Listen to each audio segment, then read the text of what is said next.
I never thought a drainage ditch could ruin a man's entire life. But then again, most people have never dealt with an HOA president who thought landscaping was more important than gravity. My name's Ethan Mercer. I'm 43, born and raised in northern Idaho, and my family's been on the same piece of land since Theodore Roosevelt was still in office. My great-granddad cut a runoff channel through our property back in 1912 with nothing but horses, shovels, and pure spite for flooding season. Sounds primitive, right? Except that little trench kept half this valley dry for over a century. And the crazy part is, he actually registered the water rights properly. Handwritten survey maps, county filings, state approvals, all of it locked and tighter than most modern property contracts. For 114 years, snowmelt came down from the hills, flowed through our land, crossed what's now 17 luxury lots, then emptied safely into the lake. Simple system, worked perfectly. Then rich people showed up. That's usually where these stories start going sideways. Around 2018, a developer built this upscale neighborhood called Pine Hollow Estates around our property. Fake rustic vibes everywhere, black metal fences, decorative lanterns, HOA newsletters talking about community harmony while threatening people over mailbox colors. You know the type. The funny thing is, none of those homes should have even been approved in the first place because technically the entire subdivision sat inside a natural runoff basin. But since our drainage channel already existed, county planners signed off on it. Translation? Those million-dollar homes only stayed dry because my family allowed water to cross our land for free. And for years, I never made an issue out of it. Why would I? Most of the neighbors were decent enough. We waved, exchanged Christmas cookies, complained about taxes, normal small-town stuff. Then came Garrett Coleman, HOA president. Mid-50s, shiny white veneers, always wore quarter zips like he was auditioning to become a golf cart. That guy had the weirdest obsession with appearances I've ever seen in my life. One woman got fined because her wind chimes created visual clutter. I'm not kidding. Garrett treated the neighborhood like it was his own private country club, and eventually his attention landed on the drainage channel. Apparently, he hated how it looked from the walking path they built near the lake. Said it disrupted the aesthetic continuity of the community landscape. That's an actual quote, by the way. Sounds less like a human sentence and more like something generated by an insecure AI architect. In March 2024, I got a certified letter from the HOA saying they planned to modernize outdated drainage infrastructure to expand a promenade area near the waterfront, which sounded corporate and harmless until I realized what they actually meant. They wanted to bury my family's runoff channel under decorative stone. I called Garrett immediately. I still remember the conversation because it had this weird calm before a car crash feeling to it. I told him straight up, "You block that channel, water's gonna back up through the whole basin." And this man actually laughed. Not nervous laughter either, smug laughter. Like the kind people do when they think money protects them from consequences. He goes, "Ethan, nobody's enforcing paperwork from 1912. Then after a pause, he says, "Honestly, the ditch makes the neighborhood look cheap." That right there. That was the moment I knew this wasn't about landscaping anymore. It was ego. Garrett didn't care how the system worked because he thought old rules shouldn't apply to people like him. And man, this is a psychological trap you see all the time with tiny authority figures. Once somebody gets comfortable telling people what shade of beige their curtains can be, eventually they start believing they control reality itself. 2 days later, dump trucks rolled into the subdivision around sunrise. Massive trucks, backup alarms echoing through the valley while workers unloaded riprap boulders directly into the channel. Stones the size of microwaves. I drove down there and just stood watching these guys bury over 800 feet of active waterway like they were covering up a body. One contractor actually asked me if I was the landscaper. That almost made me laugh. Garrett was walking around with blueprints tucked under his arm, acting like he was opening a casino in Vegas. Then, because narcissists always need an audience, he posted drone footage on the HOA Facebook page. New waterfront improvements underway, smiley face emoji, comments full of residents talking about how clean and modern everything looked. Meanwhile, I'm staring at a century-old drainage system getting suffocated under decorative rocks by people who thought Pinterest counted as civil engineering. So I went home, climbed up into the attic, and pulled down a steel lockbox my grandfather left me before he died. Inside were the original water filings, state permits, survey maps, handwritten maintenance logs dating back decades. And buried in those documents was the one detail Garrett Coleman never bothered checking. According to Idaho water management law, interfering with a registered runoff easement isn't just a property dispute. It's a criminal offense. And suddenly this whole situation stopped being an HOA disagreement. It became a countdown. Now, before we get back into the flooding, lawsuits, and public meltdowns, let me explain why this whole thing turned into such an unbelievable disaster. Because a lot of people watching this are probably thinking, okay, but how can an old ditch have that much legal power? And honestly, that's exactly what Garrett thought too. According to standard procedure, water rights out west are treated almost like sacred property lines. People outside rural states don't realize this, but in places like Idaho, Oregon, Montana, water law can outweigh modern development plans real fast. Some of these agreements are older than the neighborhoods sitting on top of them. And once something gets registered as a perpetual drainage easement, you can't just cover it with rocks because an HOA board wants prettier walking trails. From a legal perspective, Garrett made the worst mistake possible. He assumed civil inconvenience and criminal interference were the same thing. They're not. If two neighbors argue over a fence, that's usually civil court territory. But when you knowingly obstruct registered water flow after being warned about flood risk, now you're entering environmental liability territory, infrastructure liability, negligence exposure, and in certain states, felony-level violations. That's why documentation matters so much in rural America. Old paperwork may look dusty and irrelevant until suddenly it's the only thing standing between order and complete chaos. And honestly, this is a psychological trap wealthy HOA boards fall into constantly. They spend years enforcing tiny cosmetic rules. People obey them. Nobody pushes back.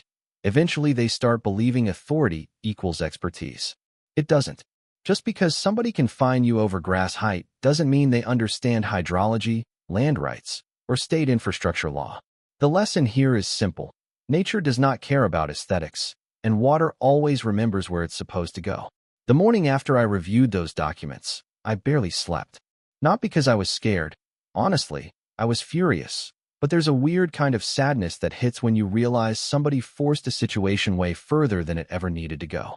I kept thinking about my grandfather sitting at that same kitchen table decades earlier, telling me, never fight with water and never trust people who think consequences are optional. At the time, I thought he was just saying old farmer stuff. Turns out the man was basically a prophet with work boots. Around 5:30 that Wednesday morning, I drove my ATV out toward the control gate near the upper runoff channel. Cold air, fog hanging low over the pines, birds just starting to wake up. Peaceful enough that it almost felt ridiculous knowing what was about to happen. The gate itself wasn't fancy, just old reinforced steel mounted near the retention split on our property. My family had kept it open continuously for decades because there was never any reason to close it. The water flowed naturally, everybody stayed dry, life moved on. But now the downstream exit was blocked solid with riprap stone, which meant keeping the gate open would just keep pressure building anyway. So I stood there for maybe 10 seconds, then cranked the wheel shut. 9 minutes total. That's all it took. 9 minutes to change the entire future of Pine Hollow Estates. By around 11 that morning, water started pooling behind the buried section of channel. Nothing dramatic at first, just shallow accumulation spreading through the decorative grass near the promenade. A few residents posted photos in the HOA Facebook group asking if irrigation pipes had burst. Garrett commented underneath saying maintenance crews were monitoring a minor drainage issue. Minor. Man, that word aged terribly. By 2 in the afternoon, the water had spread across the lakeside walkway. You could actually see muddy runoff pushing up through gaps in the stone barriers they installed. The earth underneath was saturating too fast because there was nowhere for the water to release pressure naturally. And here's the beautiful part. Every engineer on Earth could have predicted this outcome. Gravity's not mysterious. Water doesn't negotiate. By 5 o'clock, the first basement flooded. Then another. Then 6 more within the hour. My phone started blowing up with notifications because neighbors suddenly remembered I existed. One woman called me screaming that water was pouring through her laundry room walls. Another guy demanded I turn the drainage system back on, like I was operating a damn theme park ride. Meanwhile, Garrett completely vanished. Wouldn't answer residents. Wouldn't answer contractors. Wouldn't answer the county. Funny how guys like that always disappear the second leadership becomes responsibility instead of attention. Overnight, things got ugly. Spring runoff intensified from warmer temperatures in the hills, which basically turned the entire basin into a bathtub with a cork jammed in the drain. Streets started ponding. Septic systems backed up. By the second day, sewage contamination warnings were issued for 6 properties near the lower lots. Families were hauling suitcases through ankle-deep water while industrial pumps rattled nonstop across the neighborhood. And all I could think was, this never had to happen. That's the part people misunderstand about stories like this. They imagine revenge feels exciting. Most of the time it doesn't. Mostly it feels exhausting watching avoidable stupidity spread in slow motion. By day 3, local news crews arrived. Drone footage captured the full scale of the flooding. Brown water swallowing manicured lawns, expensive patio furniture floating sideways through cul-de-sacs, residents screaming during emergency HOA meetings inside the clubhouse. Somebody leaked video from one of those meetings online and man, it looked like a hostage negotiation with catered snacks. People were furious. One resident stood up and yelled, "You buried the only drainage system we had because you thought rocks looked classy?" Another guy threatened to sue every board member personally. Garrett tried defending himself by saying nobody informed him about the legal easement. That lasted maybe 30 seconds before I forwarded reporters copies of the certified warning letter I'd sent him before construction started, along with screenshots of his Facebook posts celebrating the project. According to standard procedure, if you're ever under investigation, publicly documenting your negligence is generally considered not ideal. 2 days later, state investigators showed up on my property. Real serious guys too, Utility Enforcement Division, environmental management officers, county hydrology consultants. They reviewed the original filings, walked the runoff path, inspected the obstruction zone. One investigator actually shook his head and muttered, "Why would anybody block this?" That's when I knew Garrett was cooked. From a legal perspective, the situation had spiraled far beyond ordinary property damage. Once officials confirmed the HOA knowingly obstructed registered water infrastructure after receiving direct warnings, criminal exposure became unavoidable, especially because the flooding affected multiple residences and sewage systems. That elevated everything. Negligence became reckless endangerment territory real quick, and the financial damage just kept stacking. Emergency pump rentals cost over $1,200 per day. Insurance companies started denying claims once investigators classified the flooding as man-made obstruction rather than natural disaster. Homeowners lost their minds.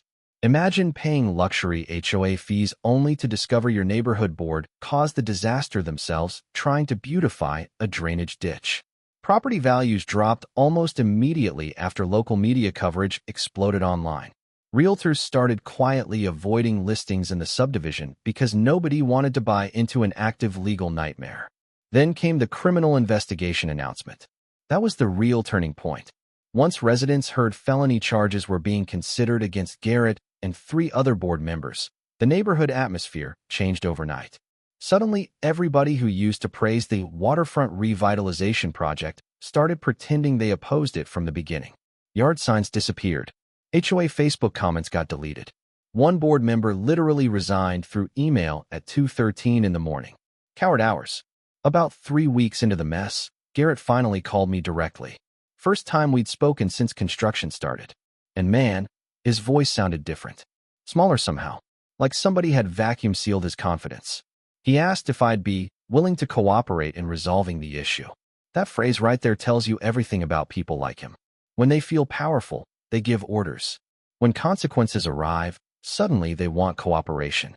I told him the same thing I'd already told county investigators. Remove the obstruction completely, restore the original channel dimensions, and acknowledge the easement permanently.